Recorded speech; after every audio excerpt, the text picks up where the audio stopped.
और जम्मू कश्मीर सरकार ने कुछ बड़े फैसले लिए हैं। SRO 43 बहुत बहुत शुक्रिया आप सभी का ज्वाइन करने के लिए। जितने भी आप जम्मू एंड कश्मीर में अलग अलग डिपार्टमेंट्स में काम कर रहे हैं, सरकारी मुलाजमीन, गवर्नमेंट एम्प्लॉयज़, आप इस वीडियो को देख रही हो, आप सभी के लिए जो एक बड़ी खबर सामने निकल कर आ चुकी है। सरकार की तरफ से कुछ बड़े फैसले लिए गए हैं। ये खबर जानना आपको बेहद ज़रूरी है। जितने भी गवर्नमेंट एम्प्लॉयज़ आप इस वीडियो को देख रही हो, आप सभी को ये खबर जानना बेहद ज़रूरी है। क्या कुछ फैसले यहाँ पर सरकार ने लिए हैं, आगे जान लीजिएगा इस रिपोर्ट में। लेकिन ये सब जानने से पहले आपसे मेरी एक छोटी सी रिक्वेस्ट है, अगर आप चैनल पर पहली बार आए हो तो चैनल को भी आप जरूर से सब्सक्राइब कर देना, ताकि आपके रिगार्डिंग कोई भी अपडेट सामने निकल कर आती है सबसे पहले जो आपको हमारे यूट्यूब चैनल पर update time to time provide कर दिया जाता है। सो चैनल को सब्सक्राइब करना ना भूलें। अगर आप हमारे यूट्यूब चैनल को सब्सक्राइब नहीं करते हो तो हमारा कोई भी अपडेट आप तक नहीं पहुंचता है, इसलिए जो है जरूर से चैनल को सब्सक्राइब कीजिएगा। तो चलिए पहले एक नजर आप इस अपडेट पर डालें, क्या कुछ जो आप सभी के लिए सामने निकल कर आया है, फिर जो हम आगे बात करेंगे। में तरमीम कर दी गई है और जम्मू कश्मीर सरकार ने कुछ बड़े फैसले लिए हैं।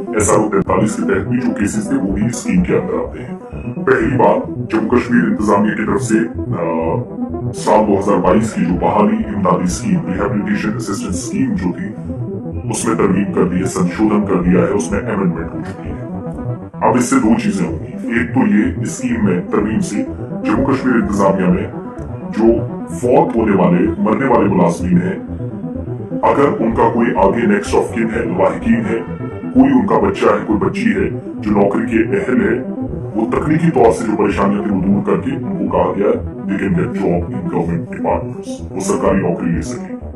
On behalf of their parents, या फिर उनका कोई घर का जो फर्द था जो उनके लिए वाहिद कमाने का जरिया था, अगर नेचुरल डेथ भी हुई है। दूसरा, वो लोग जो सिक्योरिटी के एहलकार हैं, ये इसमें एक तरमीम हुई है और तब्दीली भी आप कह सकते हैं, जो सिक्योरिटी के ऑफिशियल्स हैं, सिक्योरिटी एहलकार हैं, जैसे पुलिस है, आर्मी, बाकी तमाम लोग, अगर उनमें से किसी की मौत हो जाती है तो कंपैशनेट अपॉइंटमेंट्स उनके नेक्स्ट ऑफ किन की होगी, यानी हमदर्दाना बुनियादों पर जो तकर्री सरकार करती है वो करने को मंजूरी दी गई है। और किसकी? सिक्योरिटी एहलकार की, जो इससे पहले थोड़ा सा साइड था, कम लोगों को फायदा मिलता था, अब सारे इसमें ऐड कर दिए गए हैं। जम्मू कश्मीर के अंदर जो मुकीम है, अब जो एहलकार अपनी जान गंवा बैठा, कहीं पर उसकी मौत हो गई, नेक्स्ट उसके जो है वो पुख्ता डोमिसाइल जम्मू कश्मीर का होना चाहिए, जम्मू कश्मीर का मुकीम होना चाहिए, जम्मू कश्मीर में मुकीम होना चाहिए, जम्मू कश्मीर का रिहायशी होना चाहिए। यानी अगर ए की डेथ हो जाती है, उसका बेटा बी है, तो बी को जॉब मिलेगी इस बेस पे, क्योंकि उसके वाहिद कमाने का जरिया उसका बाप था इस स्कीम के मुताबिक। मगर शर्त यह है कि उसके पास डोमिसाइल होनी चाहिए, वो परमानेंट रेजिडेंट जम्मू कश्मीर का होना चाहिए। बहाली इमदादी स्कीम 2022 में तरमीम के साथ साथ बाकी मुलाजमीन क्या है, एक और चीज मैं आपको बताऊं। मिलिटेंसी की सरगर्मियों में अगर कोई लोग, कुछ लोग मुलविस पाए जाते थे, मान लीजिए कुपवाड़ा में, पुंछ में, डोडा में, रामबन में, रियासी, उधमपुर, कठुआ में, जहां जहां कार्रवाई होती है तो डिस्ट्रिक्ट एडमिनिस्ट्रेशन पहले जो है वो फाइनल करती है डेटा कि भाई साहब ये इतने मुलाजिम हैं, इनके खिलाफ ये शिकायतें हैं, इसने स्टेट या मुल्क के खिलाफ काम किया है, ये एंटी नेशनल है, तो ऐसी एक्टिविटीज में इन्वॉल्व अगर कोई है, उसका जो केस है उसके पहले इख्तियार जो थे वो हुकूमत के पास डायरेक्ट थे। पहले डीसी, डिस्ट्रिक्ट मजिस्ट्रेट, बाकी सारे लोग लेख के भेजते थे, ऊपर ही तहकीकात होती थी। और आर्टिकल 311 की सेक्शन 1C के तहत जम्मू कश्मीर सरकार ने इससे पहले कार्रवाइयां की हैं सिविल सर्विसेज रूल में तब्दीली करके। मगर वहां पर जब मुलाजिम के खिलाफ कार्रवाई होती थी तो उनको हटा दिया जाता नौकरी से। अब क्या होगा, क्या अगर किसी मुलाजिम के खिलाफ कोई शिकायत है तो स्कीम में एक जो है वो गुंजाइश है, एक मौका एक है उन लोगों के पास कि deputy commissioner of the said district, जहां का मुलाजिम होगा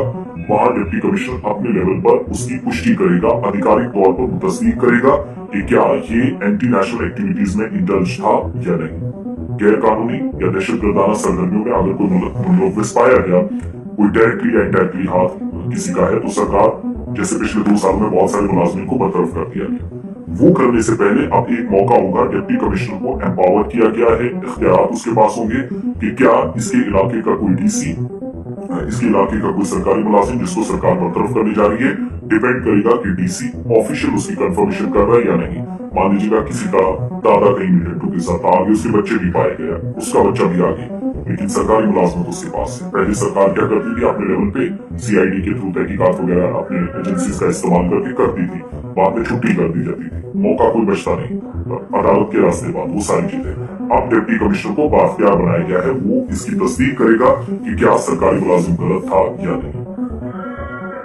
जम्मू कश्मीर में बहाली इमदादी स्कीम 6 सितंबर 2022 को वजूद में आई और खुसूसी तौर पर जो सरकारी मुलाजमीन हैं उनके जेर कफालत अफराद को फवाइद फराहम करती है। स्कीम का मकसद क्या था? जैसे SR-43 भी आप सब लोग जानते हैं, आर्टिलरी शेलिंग में, क्रॉस बॉर्डर फायरिंग में, मिलिटेंट से रिलेटेड इंसिडेंट्स में, फायरिंग में, टारगेट किलिंग्स में कहीं कोई मारा जाता है तो SR-43 के तहत नेक्स्ट ऑफ किन को जॉब दी जाती थी। अब परेशानियां क्या आती थी? पहले मान लो किसी का बच्चा 10वीं पास है, जब तक वो 18 साल का होगा, फिर 12वीं उसको जरूरी है, तो तब तक उसको बाप की जगह या मरने वाले की जगह आगे बच्चे को एडजस्ट नहीं किया जा सकता था तकनीकी एतबार से और कानूनी एतबार से, जब तक वो उसके अहल ना हो जाए, वो एलिजिबल ना हो। अब क्या हुआ? अब स्कीम के तहत सारे लोग होंगे। अब जो टेक्निकलिटीज थी उनको दूर स्कीम के जरिए किया गया और जो कार्रवाइयां हैं, मिलिटेंसी से मुतल्लिक कार्रवाइयां हैं, जम्मू कश्मीर में लाइन ऑफ कंट्रोल या इंटरनेशनल बॉर्डर पर दुश्मन की कार्रवाई की वजह से मिलिटेंसी से मुतल्लिक केसेस में जो लोग मारे गए उनके नेक्स्ट ऑफ किन या जेर कफालत अफराद या जिनकी वो कफालत करता था, जिनको पालता था, पोसता था, पालन पोषण जो होता था, उन लोगों के लिए एक रास्ता साफ हुआ है। चाहे वो बहरिया में है, नेवी में है, जो टेरिटोरियल आर्मी है, फिजाइया या फिर आप एयरफोर्स कह सकते हैं। इससे मुराद ये है कि जब पैरामिलिट्री फोर्स की इस तरह से मुराद किसी भी कानून के तहत कोई मजाज